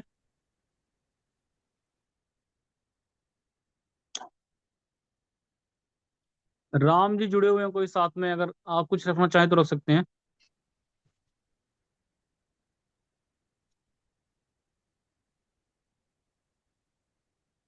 चलिए 1 मिनट में मैं कुछ कह देता हूँ विजय सिंह। बताइए ज्ञानेंद्र जी। देखिए, पिछले कुछ वर्षों में जैसे आप ये देखिए कि अमेरिका में ट्रंप के बैठने के बाद जिस तरीके से ट्रंप ने बीच बीच में पाकिस्तान को शह दिया, खड़ा करने की कोशिश की, और पाकिस्तान में अनेक हमने इसके पहले भी कई स्ट्राइक्स किए हैं आतंकवादियों को ढूंढ के समाप्त करने को लेकर के अपने राष्ट्रीय हितों की सुरक्षा के लिए। और फिर पाकिस्तान का अमेरिका के नजदीक जाना, पाकिस्तान का सऊदी अरब के नजदीक जाना, सऊदी अरब का एक नेटो जैसा एक संगठन बनाना जो कि पाकिस्तान पे हमले को सऊदी अरब ये कहे कि मुझ पे हमला माना जाएगा, सऊदी अरब पे हमले पे पाकिस्तान ये कहे कि मुझ पे हमला माना जाएगा। ये सारी चीजें बहुत कुछ हमको वैश्विक परिदृश्य पर चीजों को बदलते हुए दिखा रही है। अभी कुछ महीने पहले ही हम लोगों ने देखा कि सऊदी अरब ने पाकिस्तान का स्वागत बहुत रेड कॉर्पेट बिछा करके किया, इसलिए कि वो एक एटॉमिक पावर कंट्री है। उसको उसके साथ एक सभी इस्लामिक देशों को मिला करके एक संगठन बनाने की कोशिश हो रही है। अब इन परिस्थितियों में भारत को अपने हित देखने ही होंगे। चाइना हमारा अगर मित्र नहीं है तो आप ये नहीं कह सकते कि शत्रु भी नहीं। चाइना की स्थिति भारत के साथ बड़ी उहापोह की सी स्थिति रहती है। चाइना एक तीसरी शक्ति के रूप में विश्व पटल पर उभर रहा है, और वर्तमान परिस्थितियों में आप देखेंगे तो चाइना के साथ भारत ने बहुत अच्छी पहल पिछले कुछ वर्षों में करने की कोशिश की, और उस पे कुछ अमली जामा भी अभी तक नहीं पहना पाए हैं हम लोग, जिसमें रशिया, चीन और भी कई सारे लोग मिलकर के एक वैकल्पिक डॉलर की व्यवस्था, एक वैकल्पिक व्यापार की व्यवस्था तय की कि हम लोग एक मुद्रा बनाते हैं, उस पर काम करते हैं। वह भी अभी धरातल पर नहीं उतर पाया है। पूरा विश्व इस समय एक दूसरे के साथ संदेह की दृष्टि से देख रहा है और नए समीकरण बन रहे हैं। इस नए समीकरण बनते हुए परिस्थितियों में भारत ने जो यह निर्णय लिया कि हम अफगानिस्तान को एक देश के रूप में मान्यता दें, यह बात तो उसने नहीं उठाई। मतलब भारत अभी भी अफगानिस्तान को एक देश के रूप में मान्यता आज भी नहीं देता। लेकिन अफगानिस्तान में भारत का दूतावास खुल रहा है, भारत में अफगानिस्तान का दूतावास खुल रहा है। हम देश को मान्यता नहीं दे रहे, लेकिन देश दूतावास खुल रहा है। इस समय जैसे कि ऐसे लगता है कि वैश्विक राजनीति को आप समझने का प्रयास करेंगे तो बहुत सारी पिक्चरें जो भी आपके सामने बनेगी वो सब धुंधली बनेगी, कुछ भी क्लियर होकर नहीं कह सकती। अफगानिस्तान ने अभी कुछ दिन पहले भारत में एक जो मुत्तकी साहब थे उन्होंने भारत में एक प्रेस कॉन्फ्रेंस किया। उनका प्रेस कॉन्फ्रेंस दो मुद्दों को लेकर बहुत चर्चित रहा। एक तो ये कि महिलाओं का प्रवेश वो नहीं होने देंगे, इस बात की उन्होंने बिल्कुल स्पष्ट घोषणा की। और दूसरा, बैकग्राउंड में वो फोटो लगाया जिस फोटो में उन्होंने बुद्ध की मूर्ति को तोड़ दिया था, बामियान की। वह पूरी दुनिया को यह संदेश भी दे रहे थे कि हम धार्मिक कट्टर हैं और अपनी धार्मिक कट्टरता के लिए हम कुछ भी कर सकते हैं। और यह सब भारत की धरती पर हो रहा था। देवबंद में जिस तरीके से उन्होंने जाकर बातें कही, वह सब भी बहुत ज्यादा चिंता में डालती हैं प्रत्येक नागरिक को कि भाई ये हो क्या रहा है। लेकिन हमें यह भी ध्यान देना होगा कि जो इस्लामिक नाटो बनाने की बात हो रही है उसमें अभी तक अफगानिस्तान ने अपनी सहमति नहीं दी है। अफगानिस्तान से उन सब लोगों ने बचने की कोशिश की। अफगानिस्तान से बचने की कोशिश सोवियत संघ भी कर रहा है, मतलब रूस भी कर रहा है अफगानिस्तान के साथ किसी भी तरह का सीधा संबंध रखने की। मतलब पिछले महीने तक अगर आप देखेंगे, संभवतः शायद इसी 2 अक्टूबर को ही, 2 अक्टूबर के पहले ही क्या बोलते हैं उसको, संयुक्त राष्ट्र संघ ने अफगानिस्तान के विदेशी दौरे से प्रतिबंध हटाया है। और प्रतिबंध हटने के साथ ही पाकिस्तान अफगानिस्तान अपने डिप्लोमेटिक संबंधों के लिए दुनिया भर में घूमना चालू किया है, जिसमें वो भारत भी है। इसके पहले तक संयुक्त राष्ट्र संघ का उसके ऊपर एक प्रतिबंध लगा रखा था कि आप किसी देश में भी यात्रा नहीं कर सकते। अब इन सारी परिस्थितियों को ओवरऑल अगर आप देखें तो मुझे लगता है कि अफगानिस्तान के साथ भारत का डिप्लोमेटिक संबंध भारत की सामरिक शक्ति और वैश्विक पहचान में अपने साथियों की खोज ही मानी जा सकती है। इससे ज्यादा मानना मुझे ठीक नहीं लगता। तालिबान के इतिहास की अगर हम बात करें तो देखेंगे भारत में कई सारी आतंकवादी घटनाएं हुई हैं जिनमें तालिबान के हाथ होने संलिप्तता की आशंका भर व्यक्त की गई है। अफगानिस्तान का आतंकवादी संगठन भारत में कोई आतंकी घटना किया हो ऐसा कोई प्रत्यक्ष प्रमाण अभी तक नहीं मिला है। सिर्फ आशंकाएं ही लगातार व्यक्त की जाती नहीं है, चाहे वो कश्मीर का मामला रहा हो, चाहे वो क्या कहते हैं मुंबई का मामला रहा हो। ऐसी परिस्थितियों में भारत का अफगानिस्तान के साथ मित्रता बनाना पाकिस्तान की बढ़ती हुई ताकत को रोकने की तरफ एक कदम हो सकता है। लेकिन मुझे लगता है कि उस तरफ हम लोगों को और गंभीरता से थोड़ा सा सोचना चाहिए। मैं कुछ कंफर्म नहीं हूं इस परिस्थिति में, इसीलिए कुछ बहुत दावे के साथ नहीं कह पा रहा हूं। लेकिन मुझे लगता है कि हम लोगों को थोड़ा और समय देना चाहिए अफगानिस्तान को इस चीज को समझने के लिए। मेरी बात समाप्त। जी धन्यवाद ज्ञानेंद्र जी।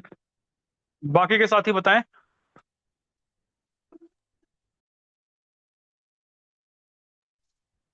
कुछ कहना है?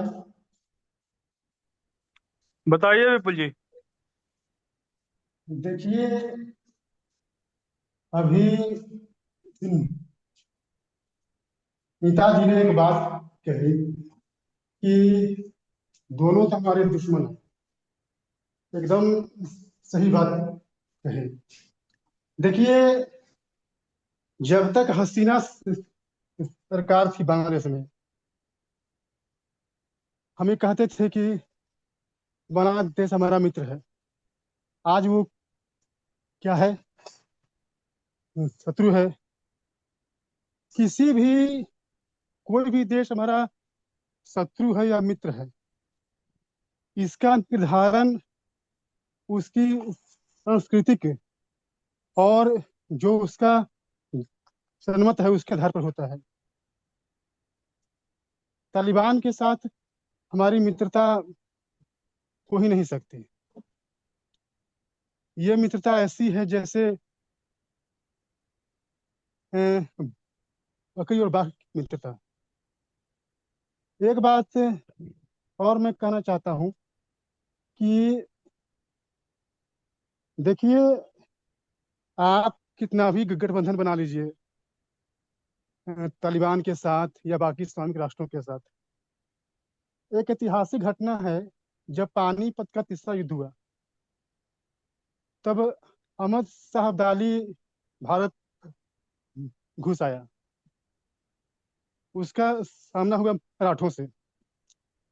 जब मराठों से उसका सामना हुआ, उस वक्त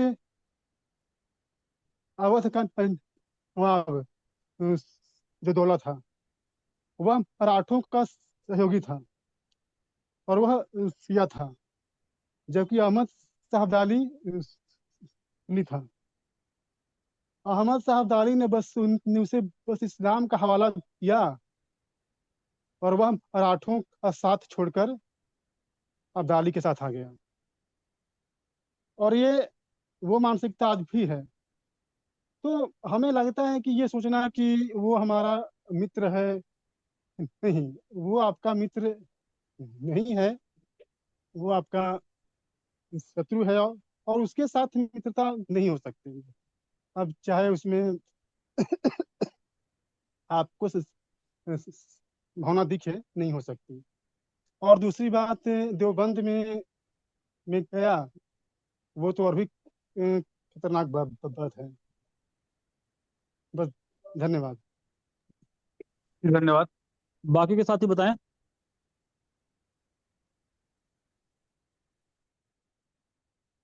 हाँ राय साहब, मैं कुछ बताना चाहता हूँ थोड़ा सा। जी बताइए कौन।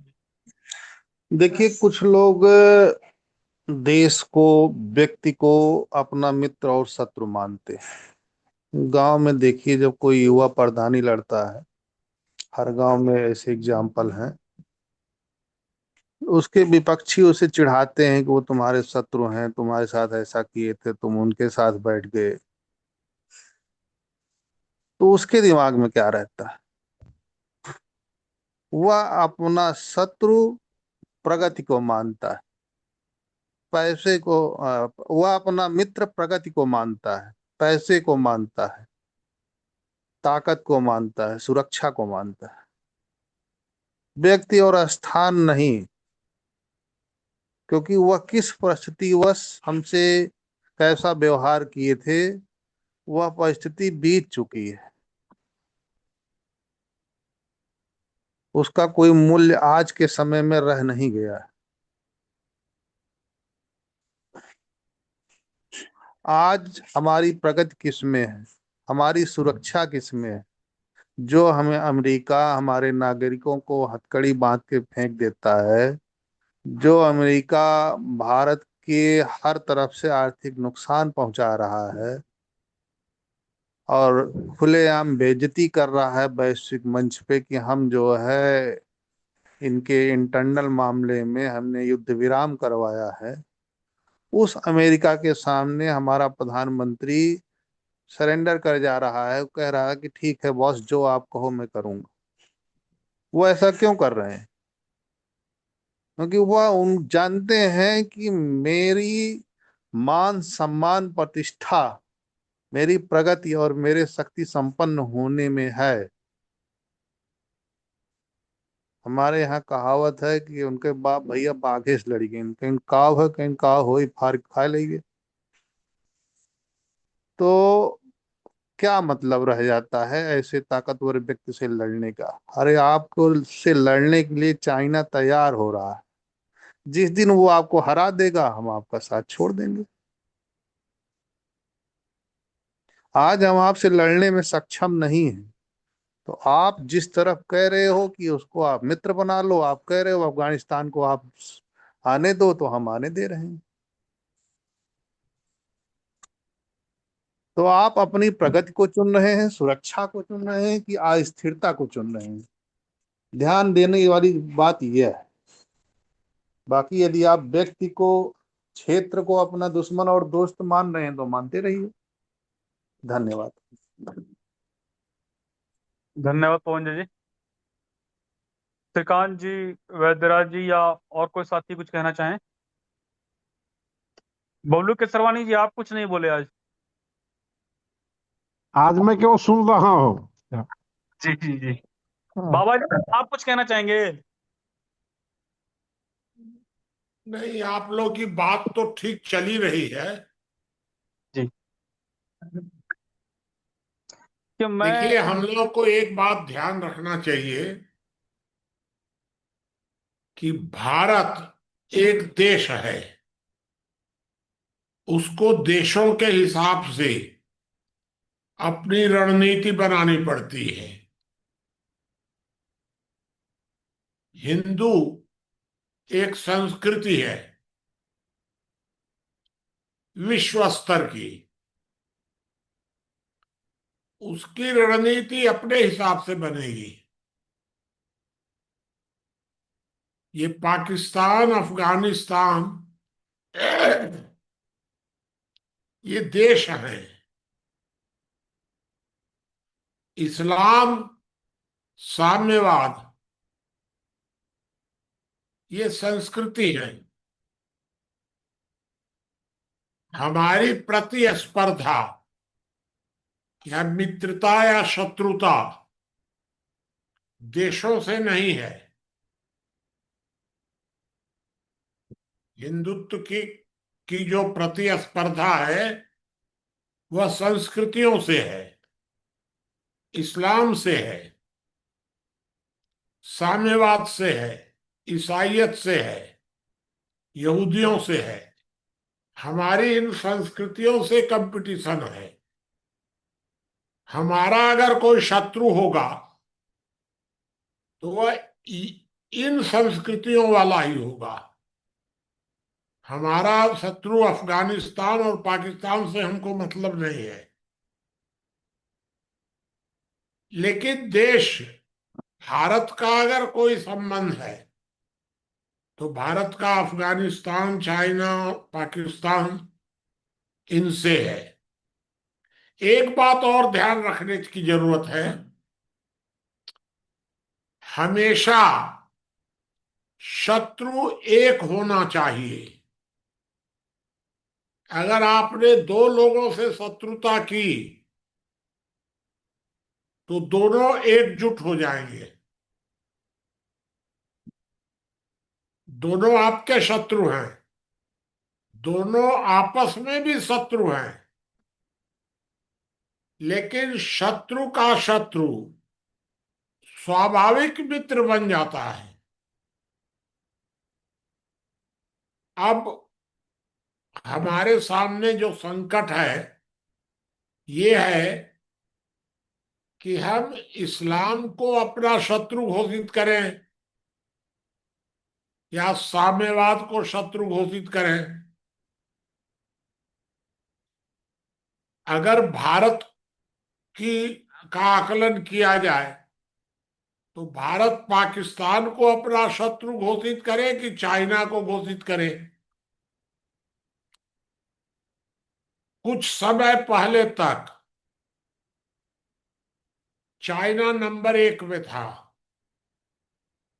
भारत की तरफ से, लेकिन ये अभी जो पहलगांव की घटना हुई और पहलगांव की घटना के बाद जिस तरह ट्रंप ने सारे समीकरण उथल पुथल कर दिए,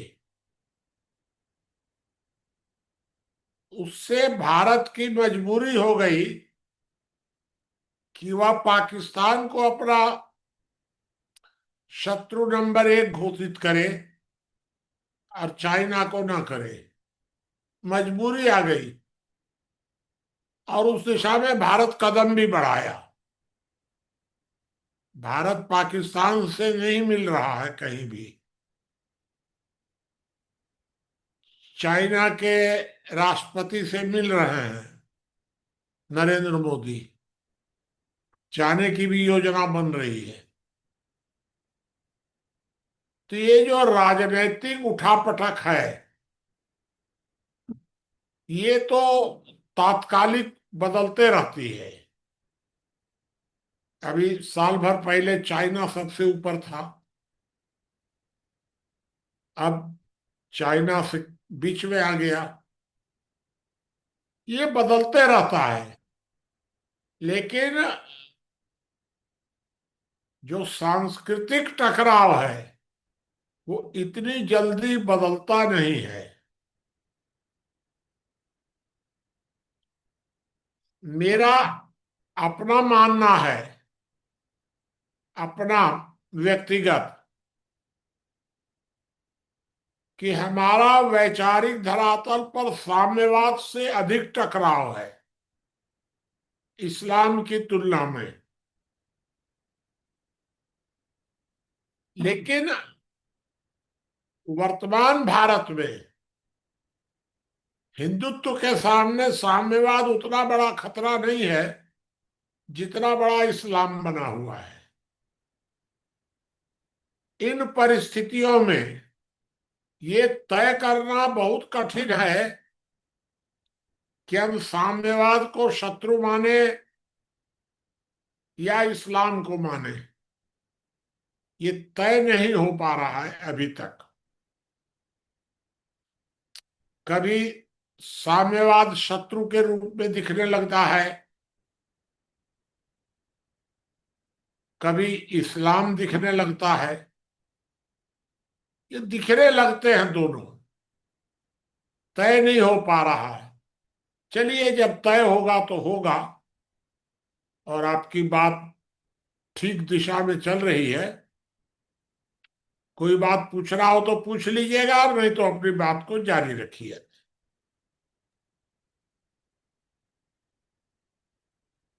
बाबा जी, मेरा एक प्रश्न है। हाँ, क्या हम ऐसा ना माने कि इस्लाम संगठनात्मक स्तर पर हमारा शत्रु है और साम्यवाद वैचारिक स्तर पर हमारा शत्रु है? एक का जवाब विचार से दिया जा सकता है और एक का जवाब जो है वो सेना से या संगठन से दिया जा सकता है। जो आप कह रहे हैं परिस्थितियां वैसी ही हैं, और इसीलिए कभी हम साम्यवाद को शत्रु मान लेते हैं, कभी इस्लाम को मान लेते हैं। निर्णय नहीं हो पा रहा है। लेकिन एक बात सिद्धांत रूप से ये है कि शत्रु तो एक को ही मानना पड़ेगा, चाहे हम जिसको माने। एक को शत्रु मानना पड़ेगा, एक से मित्रता करनी पड़ेगी। वर्तमान परिस्थितियों में वे लोग गलती कर रहे हैं, मेरे हिसाब से बहुत बड़ी भूल कर रहे हैं, जो इस्लाम और साम्यवाद के साथ साथ उतनी ताकत से ईसाइयत से भी लड़ना चाहते हैं। गलती कर रहे हैं। सांस्कृतिक धरातल पर इस समय रणनीति एक बननी चाहिए, इस्लाम वर्सेस विश्व। इस्लाम के खिलाफ सबको एकजुट करने की जरूरत है। इस्लाम कोई छोटी मोटी ताकत नहीं है कि छुई मुई है। इस्लाम कोई पाकिस्तान नहीं है। इस्लाम की भी एक ताकत है और हमसे बहुत बड़ी है। अगर आमने सामने का युद्ध होगा तो मुसलमान का हर बच्चा भी युद्ध में कूद पड़ेगा और हिंदुओं में से 90% भाग जाएंगे। ब्राह्मण युद्ध करेगा ही नहीं, वैश्य युद्ध करेगा ही नहीं, शूद्र करेगा ही नहीं। तो आपके बचे कितने? 10-20%। और उनका एक बच्चा बच्चा युद्ध करेगा। ऐसी परिस्थितियों में जो लोग शत्रु के शत्रु को मित्र नहीं बनाना चाहते हैं, वे लोग गलती कर रहे हैं। इस समय हमारी रणनीति होनी चाहिए इस्लाम वर्सेस ऑल। अगर मुसलमान कहता है कि हम 150 करोड़ हैं, तो हमको कहना चाहिए कि हम 600 करोड़ हैं। ये रणनीति बननी चाहिए। चलिए, मैंने आपके प्रश्न का कुछ उत्तर दिया है। और बताइए, किसी को कुछ हो तो। किसी साथी का कोई प्रश्न है?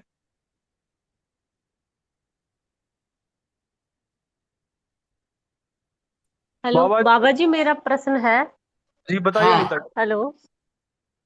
मे- मेरा ये प्रश्न है कि अब साम्यवाद में से और इस्लाम में से, दोनों में से भारत के लिए कौन ज्यादा खतरनाक है?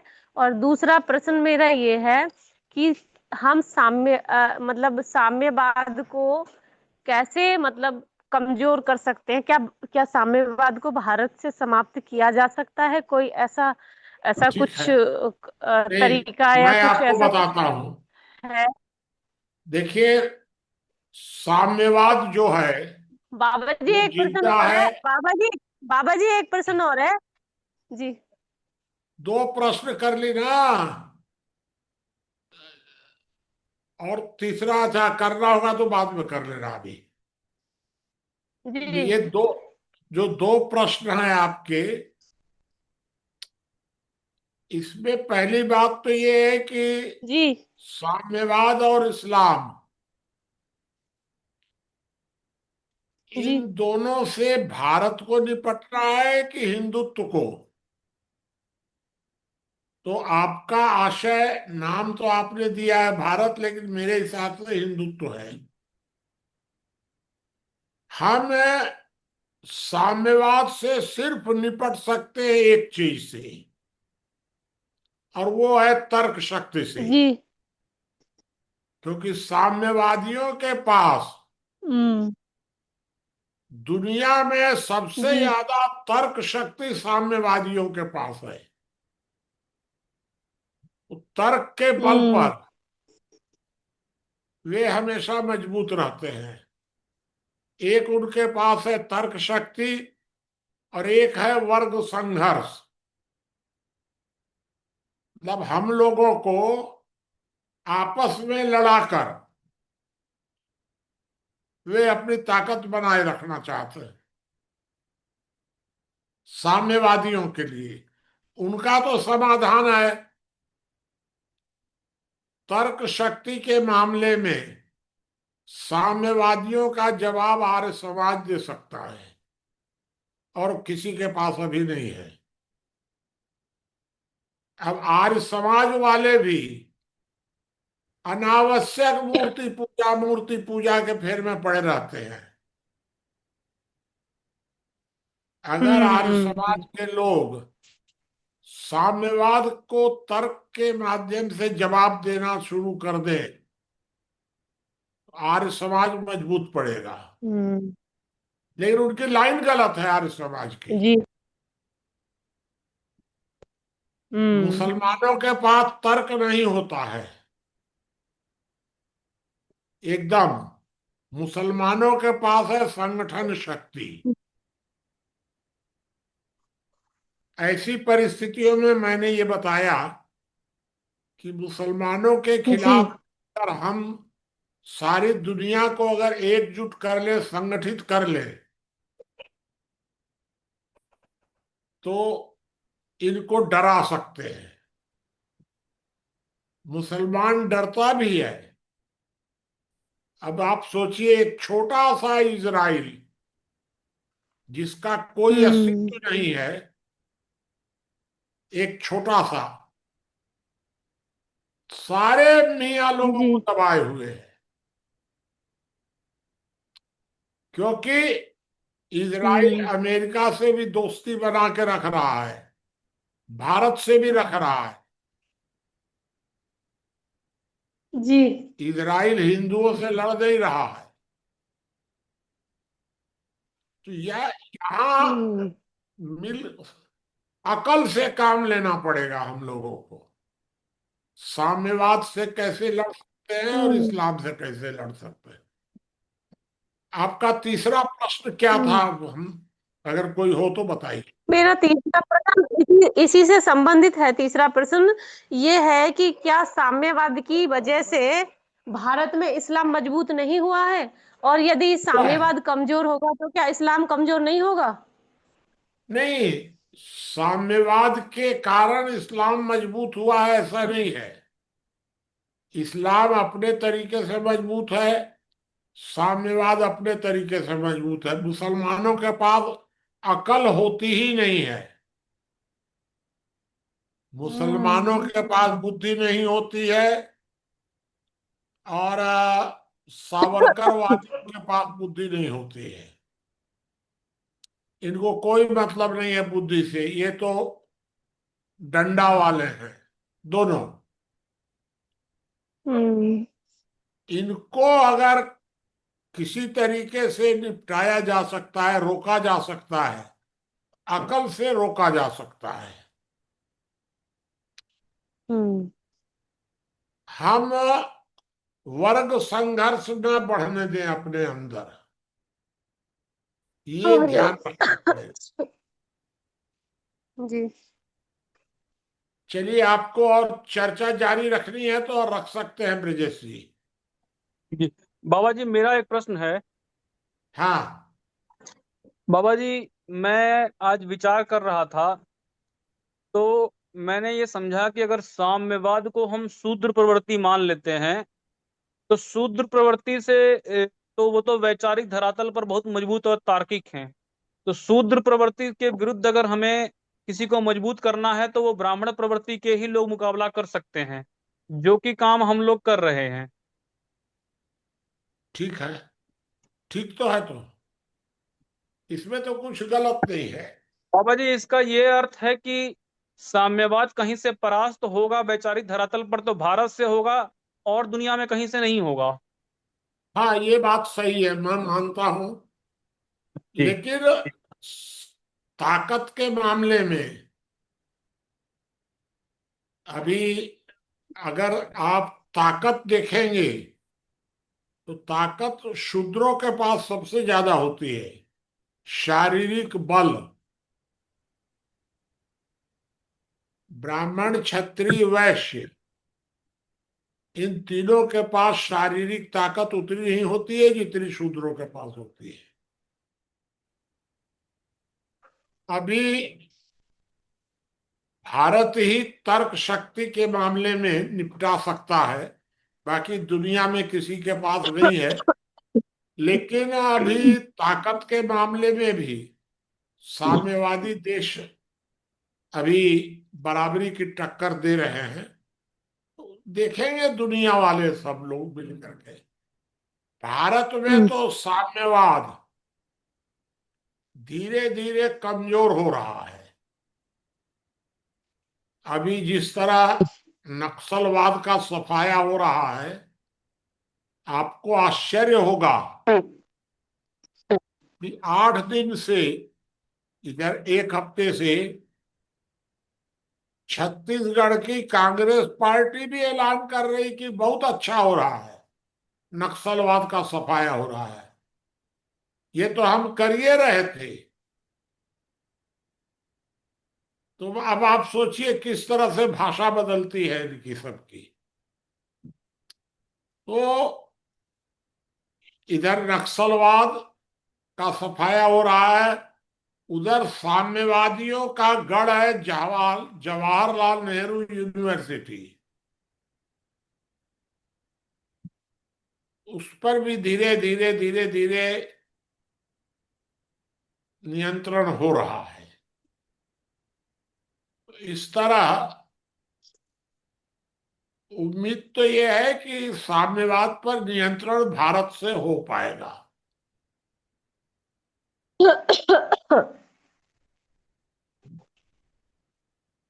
हो गया।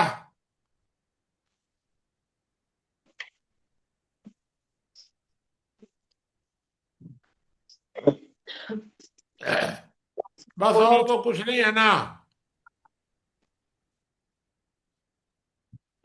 किसी का कोई प्रश्न है या बात है तो बताएं। ब्रजेश भैया, मुझे 2 लाइन ऐड करनी है आज की चर्चा, आज के विषय पे।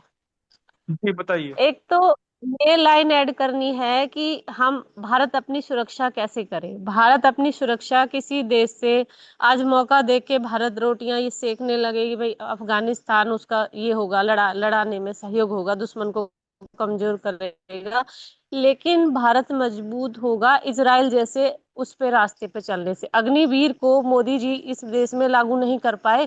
घर घर से जो सैनिक तैयार होने की जो योजना थी, वो मोदी जी ने इतनी हिम्मत साहस नहीं जुटाया और इतना बड़ा रिस्क ले लिया मोदी जी ने कि अंतरराष्ट्रीय स्तर पे प्रतिबंधित संगठन को भारत में मान्यता दी है उसको। तो ये भारत उससे मजबूत नहीं होगा। ये तो एक कंटेम्परेरी, मतलब थोड़े टाइम का एक है, लेकिन परमानेंट भारत जब मजबूत होगा, जब भारत का युवा एक राष्ट्र सैनिक शक्ति के रूप में मजबूत होगा इजराइल वाले मार्ग पे। दूसरी बात, इस्लाम जो है वो एक ऐसा भस्मासुर है और एक ऐसा कुंभकर्ण है। जो कुंभकर्ण होता है ना कि भस्मासुर, उसके सर पे हाथ रखेगा जिसके वो भस्म हो जाएगा। और अभी जो तालिबान है वो पाकिस्तान को यदि मार भी देगा तो लास्ट में वो भारत को मारेगा, और फिर भारत को भी यदि मार देगा तो फिर किसी और को मारेगा। और जब कोई भी नहीं बचेगा तो आपस में ये लोग लड़ लड़ गुरु गोविंद सिंह जी का एक वाक्य है कि आप अपने हाथ पे तेल चपेड़ लीजिए, पूरा उसको मतलब चौपड़ लीजिए, और उसके बाद तिल के बोरे में हाथ डालिए। जितने तेल चिपक जाए उतनी बार भी विश्वास नहीं करिए मुसलमान का। तो हम तो राम में विश्वास करते हैं। बस ये 2 बातें मुझे जोड़नी थी। जी ठीक है। किसी साथी का कोई प्रश्न है तो बताएं। ज्ञानेंद्र जी बात कीजिए। हो गई बात भाई साहब। हाँ बात तो मैं जो आई है है। सोमवार को तो जो है दीपावली रहेगी, जी और कल हम लोगों का रविवार छुट्टी है। आज जी हम लोग विषय रखना चाह रहे थे, लेकिन वो विषय बहुत बड़ा था। उसमें मतलब बहुत सारे विषय हैं भारत की कुरीतियों पर। तो हम लोगों ने विचार किया कि मंगलवार को उस विषय को केवल विषय ही रखा जाएगा और प्रश्नोत्तर उसके अगले दिन किया जाए, या 2-3 दिन विषय को खींच लेंगे हम लोग।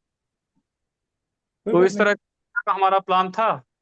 तो आज मुझे लगा कि आज रखना ठीक नहीं रहेगा, तो 2 दिन का गैप हो जाएगा तो नहीं पूछ पाएंगे। जी जी जी जी हेलो ठीक है। भैया, ब्रजेश जी भैया, आज सभी लोगों को दीपावली की मंगल कामनाएं। जी, आप सबको भी दीपावली की मंगल कामनाएं। आज का मीटिंग यहीं समाप्त करते हैं। जी।